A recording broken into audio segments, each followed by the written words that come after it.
When we open, camera 1 should be on a 4-shot. All right. Now, what lens do you have up now? The wide angle. Coming through. Watch the boom, please. Camera 2 will be on a close-up, right?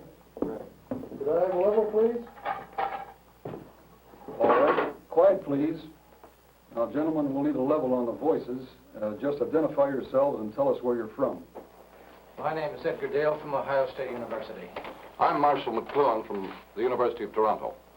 I'm Gilbert Seldes, from the Annenberg School of Communications at the University of Pennsylvania.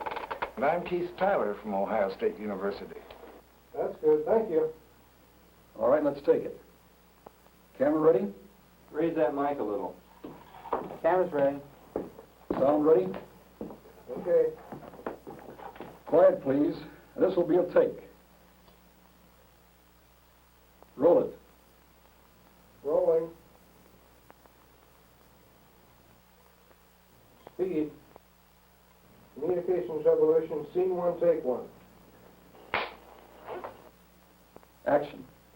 We're going to discuss here for a while this whole matter of the communications revolution. And I suppose by this we mean the fact that in the last few decades we've had the great rise of the modern media, so-called, radio, television, motion pictures, and they've had a profound impact upon our American civilization and, in fact, all of Western civilization.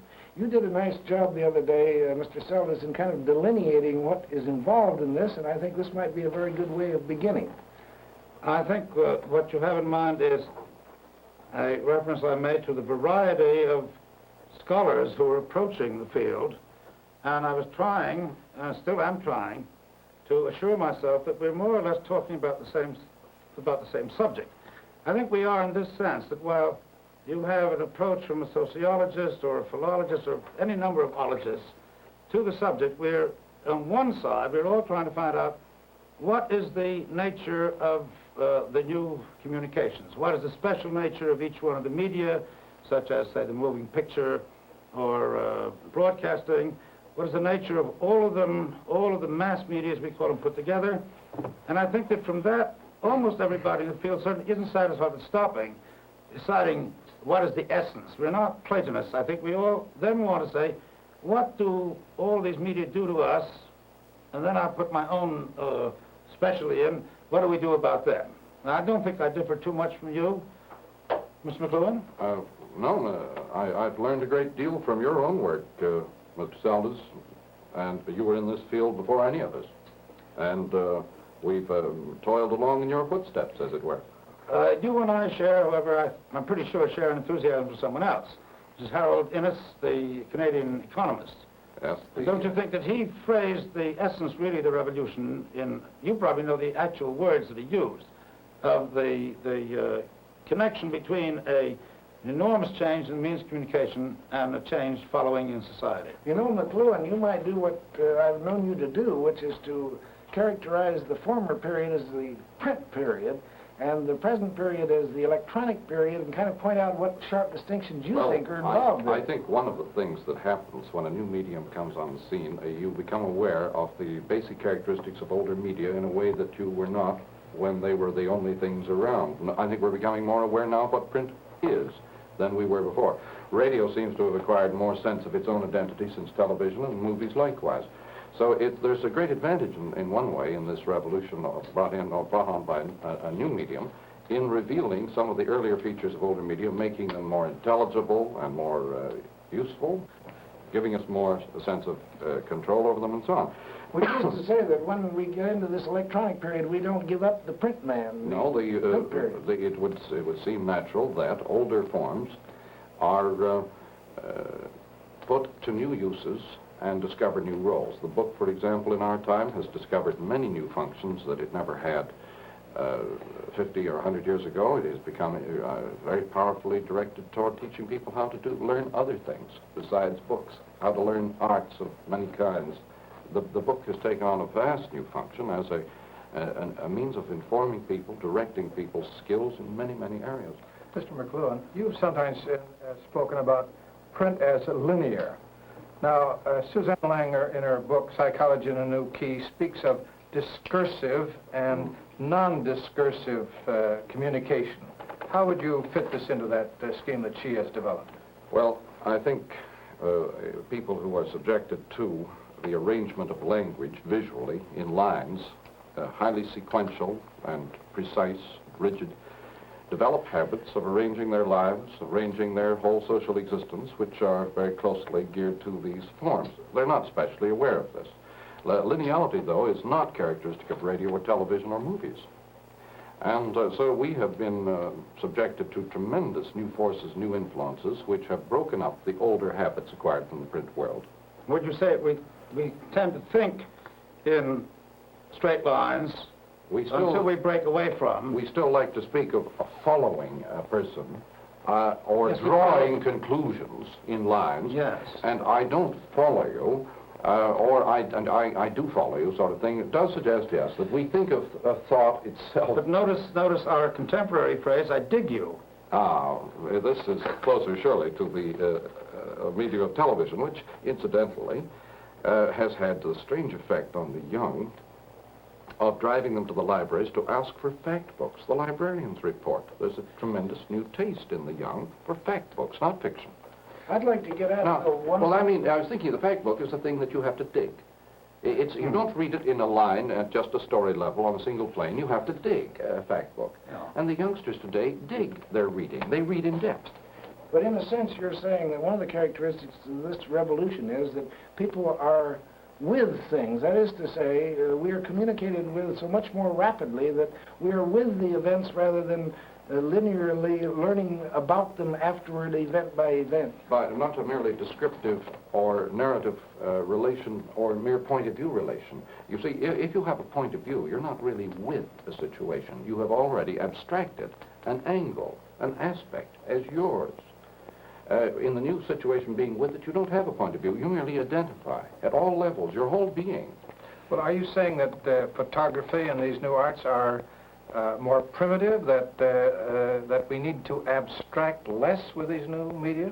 I think the word primitive is misleading, perhaps, but it does suggest people who are less in the habit of abstracting single aspects, single levels, and so on, and who are accustomed to a more inclusive, totally sensuous commitment to situations. But then, McLuhan, picking up Mr. Dale's primitive, indications are that we will have a less sophisticated general public. You said when you're with it, you no longer need to have a point of view. Well, this is a complaint that's being made. People do not have their own points of view, their own specific individual approaches to things. It has been said, indeed, the mass media have that effect because we all see the same thing and so forth. You are implying there's something in their own nature that reinforces this. Yes. So that when I mentioned the Innes principle, there's a shift, there's a change, the social change that comes as a result of new means of communication. I find the implication of what you say is that it's not going to be a change in favor, shall we say, of the intellect per se. Well, will we have less intelligent no. people? For example, this being with it, for example, is very characteristic of dialogue. In dialogue with somebody else, you are not maintaining a fixed point of view. You are interchanging, you are interpenetrating, modifying the point of view of each is modified by the dialogue itself. Yes. You do not hold a fixed point of view, which you do in an article in a magazine or a book. You see, this is natural. You set up. You are saying that that when I'm watching a television show, and I'm speaking now of an entertainment television show, that I'm in some way engaged in it, and I'm with it, and am I engaging in a dialogue with whatever's going on in front of me? The character of the television image, I think it fosters this kind of participation simply because it is a rather poor image, and it involves the viewer in a great deal of completion of the detail that is missing visually in that image. The act of seeing television is very much that participation, as in reading a detective story where you are very much with it, precisely because you are not given a very much narrative information. You have to fill it in. I'd like to suggest that this makes the job of the intellectual a good deal harder, because he is with all of these events. He's got consciously to withdraw from them if he's going to have any time for reflection, for interpretation, and indeed for leadership. Otherwise, he's just a part of everything as it goes on, and he never really has time to bring out what the essence of it is. But I wonder, too, if these photographic processes, these new processes, aren't leading people again back to print. I've heard persons say, for example, well, take Life magazine. They started out, first of all, with a tremendous amount of photographs and shifted to more print. Is it possible, Mr. Tyler, that radio has caused, or devices such as this, has caused people really to read better? Well, I think certainly all these media interrelate to the extent to which they are used consciously. One of the difficulties, of course, you mentioned radio. This is a hard one because radio is so much used today as a kind of a background for other activities, Yes, rather than for being study, used especially directly. Yes, for the young. study. Yeah. And busy people use radio very often as a kind of a background for a lot of things that they have to do anyway. Radio actually eliminates the noises or deadens the noises of the family so the children can study by it. I know this happened a long time ago. Happened before I think I was aware of all the implications. Precisely of that, I'd like to, McLuhan, to go a little further, so I was rather superficial about Innes's theory of the change that follows. His notion that any change in handling information, communication, is bound to cause a great readjustment of all the social patterns, the educational patterns, the sources and conditions of political power, public opinion patterns will change. But he got onto that track rather interestingly. You see, as an economic historian, he had been studying railways and the cod fisheries, the fur trade, and the pulp and paper. And he moved then from staples as forms of shaping economic life to media as staples. And he began to study the new media as really basic economic resources. And much as, for example, cotton in the South has shaped a whole culture, now radio is shaping a global culture. It's global in the extent of its resource availability. So that what would appear to be in the offing is a global culture conformable to a staple like radio, as the Southern culture was conformable to cotton. But then he went on, the simple example that after print came in, the whole feudal system broke. Yes. Now, what I'm worried about, and he didn't live long enough to predict it even, is what is going to break? Where is the shift in power going to be at the present time? The tremendous developments that we made in individual, private habits of study, isolated effort, inner direction, and so on, these are likely to take the rap from media that are so inclusive of the whole of society and at all levels. Think of the tremendous shift in political power that is going on at this moment through the use of television in politics. Well, now, I really wonder about that. I have, in the past 30 years, observed only one demagogue using a visual medium. That was Huey Long in movies. I'm told that he was very good on radio when he would start talk. He would say, friends, I'm not going to say anything of importance for the next minute and a half. You get on the telephone and call up a couple of friends and get them to listen to this program. There was a very clever demagogic use, but the only time he scared me was when I saw him in movies in a newsreel, when I thought he really had the power. McCarthy folded in a week after he went on television. If Huey Long had gone on the TV, he would have been a flop at once. TV will not take a sharp character, a hot character. It's a cool medium. And our politics are being cooled off to the point of rigor mortis, according to many people. I want to do it. Why not? The nature of this medium, which calls for so much participation, does not give you a completed package, a completed image. You have to make your image as you go. Therefore, if the person who comes in front of the TV camera is already a very complete and classifiable type of person, a politician, a highly obvious doctor type, lawyer type, the medium rejects him because there's nothing left for the audience to view or to complete. And they say, this guy's a phony. There's something wrong with this guy. I'd like to have you react to this notion that since the founding of our country, we've had the balance of power progressively go from a very small group that were voting, you know, and had property rights and so on, gradually spread to a larger and larger group. Now, how does television fit into this? we have practically universal television as far as it being in the homes is Well, concerned. I Does would this say- mean that the power more and more is flowing really to the popular group? Yes, To that the masses? literally the participation of the whole population in the political process becomes very deep. And where it's no longer a question of assessing arguments, platforms, regional clashes, and so on, everybody is with it. You All sure age it's groups, deep? all age groups. Yes, the issues are no longer given to you on single planes and single patterns. They are total. But this is a very good point about being deep. Is this actually a kind of a pseudo-event? I mean, you think you were with reality, but really, you are having No, you're prepared working. for you on television those aspects they want you to see, which gives you a feeling of participation you may not really have. The audience is making a new form of association among its own members. They are making a new reality, In other words- new art form. You don't think we're learning more things superficially? No. You don't. No, this is an age in which in the new criticism or psychology or anything else, the word used in all these forms is depth. It's Yes, I reading know. in depth, psychology in depth, everything now But is in depth. these are the relatively few experts and outsiders. No. Your implication now is, it seems to be the opposite of what you were saying a few minutes ago.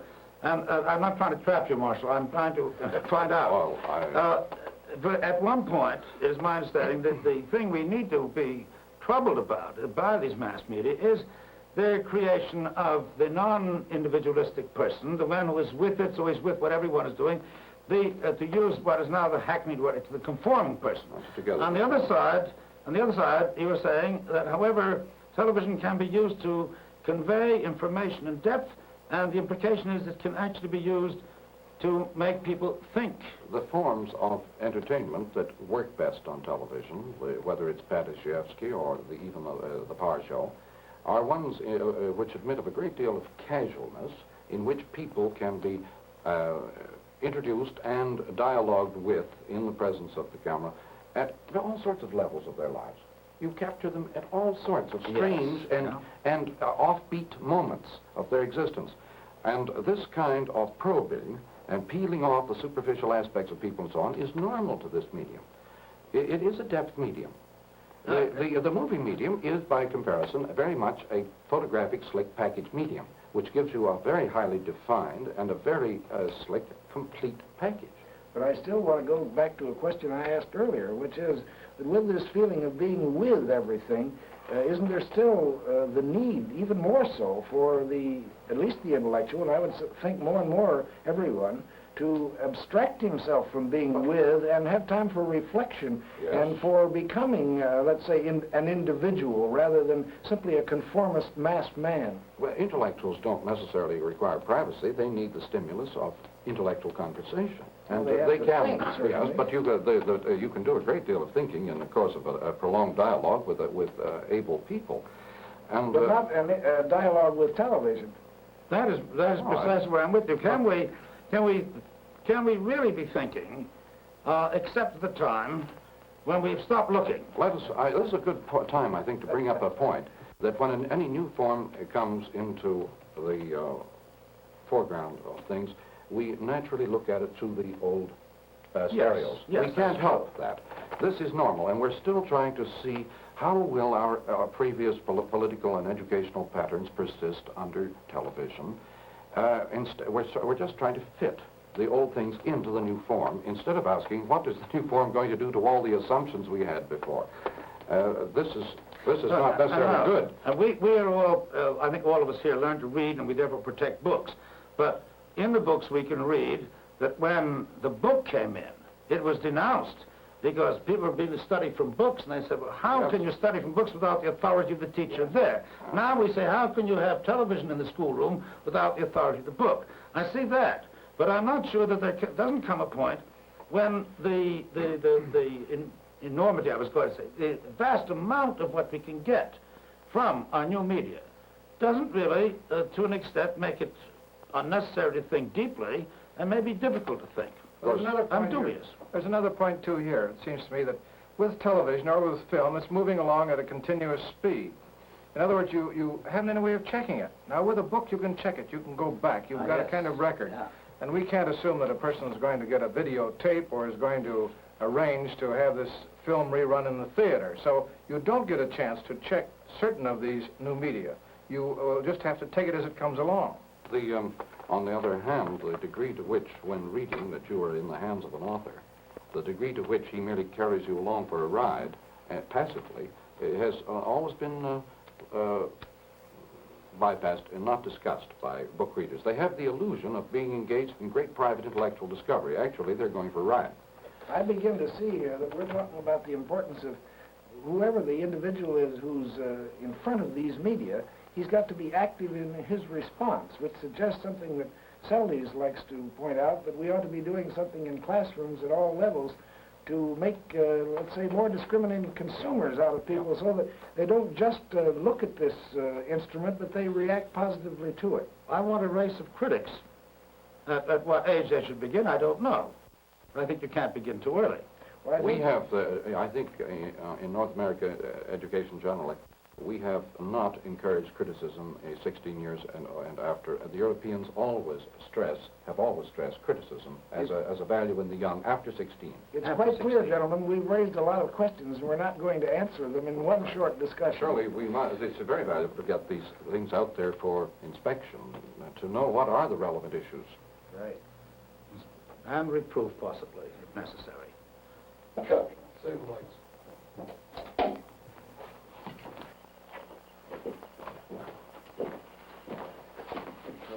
Gentlemen,